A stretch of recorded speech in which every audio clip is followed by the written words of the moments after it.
มาถึงลองที่หาผ้าเป็นเจ้าอ่องปี้ปอกกำหาเนื้ออ่องแปดปึงผ้าเป็นเจ้าอ่องปี้ลองปลอมให้นางจินจ้ามาหน้านางยิ่งอันถูกนางยินมึงอื่นกินเปียดลองในเลยตีดีมือปีที่เจ็ดไว้สิผ้าเป็นเจ้าไลตีดังพุทธศาสนาข้าวยามนั่นพุทธศาสนาไลพีจอดกว่ากำน้ำมีโกนอันป่องแล้งมีเจอศรัทธานับย้ำเย้าเขาไลขำเป็นสังฆะตั้งน้ำอำลือสีคุณหอคำผู้คุ้มกับเมืองสวัสดีก็ไหวมานับย้ำพุทธศาสนาเหมือนกันเฮ็ดให้จุ้มเต็กที่นอกศาสนามืออ่อนตั้งนี้ศรัทธายิงย้ำตั้งน้ำลาบอัญญามีก็หายกว่าย้อนก้นวานไหวมานับย้ำพุทธศาสนาแดนซุ่มเต็กที่ป้ากันไขว่ผ้าเป็นเจ้าเย้าลาดกันว่าสั่งปล่อยเฮาเหมือนไหนจุ้มเฮาตีหยัดเด็ดดีจองม่วนหาตั้งตาดีย่าพระเป็นเจ้าเป็ดก้อยลื่นสุดก่อว่นไหลขึ้นมาแผนการให้มือมีนางจิงจ้ามาหน้าเป็นผู้ยิ่งอันมีผังห่างนี้มีใจศรัทธาอยู่ย้ำจุ้มเฮาอยู่เด็ดดีดีใจมันนางในเย้าเป็นเครื่องมือเฮ็ดให้พระเป็นเจ้าแลพุทธศาสนาไล่ตีในวันหนึ่งมีนางจินจ้ามาหน้ามาถึงที่จุ้มเต็กที่อยู่ไล่ไว้เสลาดว่าเจ้าตั้งหลายมันนางไว้เย้าลูกจุกอยู่จุ้มเต็กที่อำลาสังต่อถึงดีมันนางไว้เป็นสามปอกจ่องแปกปึงเสือแลไล่ถามกว่าว่าเจ้าตั้งหลายคามาดีในเป็นหลายปอกเย้าขานางเฮ็ดดังพิษสังหลาจุ้มเจ้าย่อมตอบสังตีมันนางจ่องมีเจ้าหนึ่งก็ตอบว่าน้องยิ่งตาเหลวเจ้าเตไปผู้ว่าพระเป็นเจ้าเฮ็ดให้เฮาไหลซุ่มหลับมีเผยมาหลู่ต้านนางจินจ้ามาหน้าจ่องตอบว่าข้าไปผู้คาลองในคานางตีไหลเฮ็ดหือลีแลงยาตั้งเต็กที่เอาลีจุ้มเต็กที่ก้อนหนึ่งตอบว่าเพราะจึงนั้นสังน้องยิ่งมีเจอไข่จอยจุ้มเฮาแค้นตอก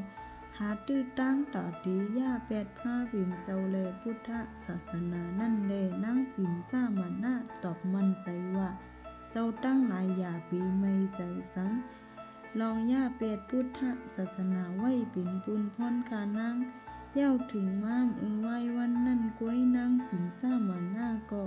ตีเฮ็ดแผนการกำเหลวโดยการห่างเคืองห่างหนียิบมาโคหมอกมีอายหอม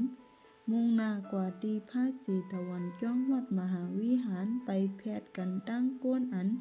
มาถ่อมตนาเย้าตีปอกมือนางจินจ้ามาหน้าเฮ็ดเหมือนตีไปกว่าจู้ขึ้นตีจ้อง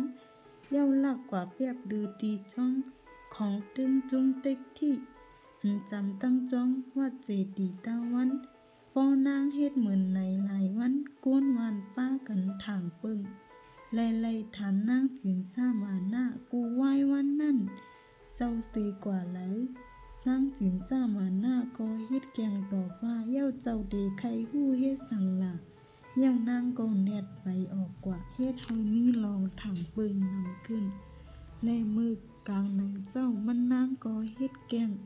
ตึกเดไปออกมาแลเฮ็ดเหมือนแพทย์มากันตั้งก้นอันเตมาถ่อมตะนานางจินจ้ามาหน้าลักเข้ากว่าดีจ้องตะวันก่อนเย้าเฮ็ดเหมือนตึกไปออกดีจ้องมาเฮ็ดให้เข้าใจว่านางนอนลือดีจ้อง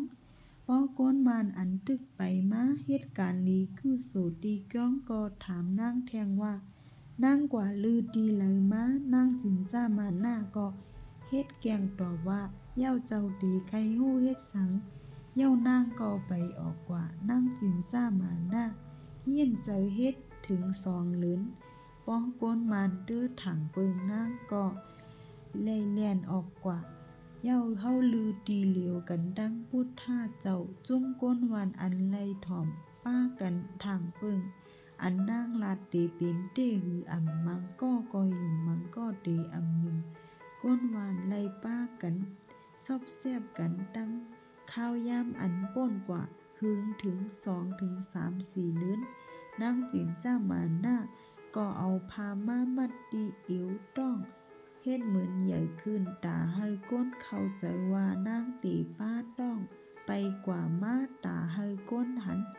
ถึงไล่มา8 เลือนถึง9 เลือนนางก็เอาผ้ามามัดดีต้องเอาไม้พอดมามัดกับอิ๋วเย้าทุบหลังตีนหลังมือเฮ็ดเหมือนเก่าด้วยเหมือนก้นป้าต้องใหญ่เย้าถึงข้าวยามอันลำลองในวันหนึ่งพระปิ่นเจ้าเลยฮอดาปันก้นดังหนำนางจินจ้ามาหน้าก่อไปเข้ากว่าเย้าลาดว่าพระปิ่นเจ้ากลุ่มมาฮอดไล่อยู่เฮ็ดสังตาเหลียวต้องการนั่งจำตีเลยถึงข้าวยามอันเล่งแค้นต่อเจ้าเฮาจอยหาดีเกิดลูกปันเฮาเสกกำสองพระปิ่นเจ้าอำจ้อยก็ให้หมอกคุณหอคำปฏิสัตติก็สละหรือผู้สัตเทวิกะหรือนางวิจักขาให้จอยก็ไล่พระปิ่นเจ้าไล่ฮอดธรรมานิมยินไว้ผู้ก้นอันมาถ่อมธรรมาตรากรนิมไว้ยังมีหมังปุ่นอันค้อนไว้แลทางปึกพระปิ่นเจ้าก็ลาดว่าน้องยิ่งคอความอันเจ้าจี้เนมาเจ้าหืออ่ำก็มีเฮาแลเจ้าก้วยอันหู้อยู่นั่งจินจ้ามาหน้าขึ้นลาดว่าเจ้าเย้าก็เฮ็ดกันอยู่2ก็ก้วยแลมือเดียวกันปะลังคุณผีเทว่าไม่ถึงดีนางอำไลคุณผีจงทักด้วยไลหันลองตั้งหมดว่านางจินจ้ามาหน้าไลจีเนตั้งพิษพระปิ่นเจ้าด้วยอำใจลองเต้เย้าลาดว่าลองในเท่าตีไลปองแง่งปันจงมินลุงมาตีมึงผีเย้าเรียกทางเป็นหนูเลียนกว่าเนยซื้อโคนางวินางจินจ้ามาหน้าหนูเอาเขี้ยวคบสึกอันมัดปอดไม่จับต้องออกเย้าตกลงมากิวตกลงมาใส่ตีดินเฮ็ดให้จินตินนางจินจ้ามาหน้ามีเลนออก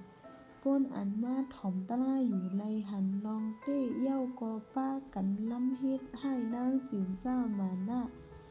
ออกมาตีก้องเลยลองใจล้ำนางจินจ้ามาหน้าก็แนดแลนออกมามือปุ้นก้องอิดอ่อนนึงก้วยก็ตีนอันหยิบลง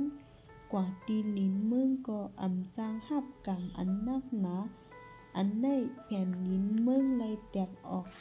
นางลิ้นมึงเลยอินกินดูนางกว่าหับกำตีมึงอะไรกำเหลียวค่ะและถึงมายามกลางเนยเจ้าจรหันตั้งหลายป้ากันลาดลองนางจินจ้ามาหน้าพระเป็นเจ้าจ่องขึ้นใครหนีเจ้าละหันตั้งหลายถ่อมว่านางจินจ้ามาหน้าอำไลมีเจ้าใครเฮ็ดให้พระปิ่นเจ้าจาดในจาดเหลวก้อยมือจาดก่อนก็ป่นมามีอยู่จาดหนึ่งพระปิ่นเจ้าเลยเกิดเป็นเจ้าใจปทุมกุมราชลูกใจคุณหอคำปริมัทธะและนางหอคำเมืองปราณสีแม่ของเจ้าใจอัน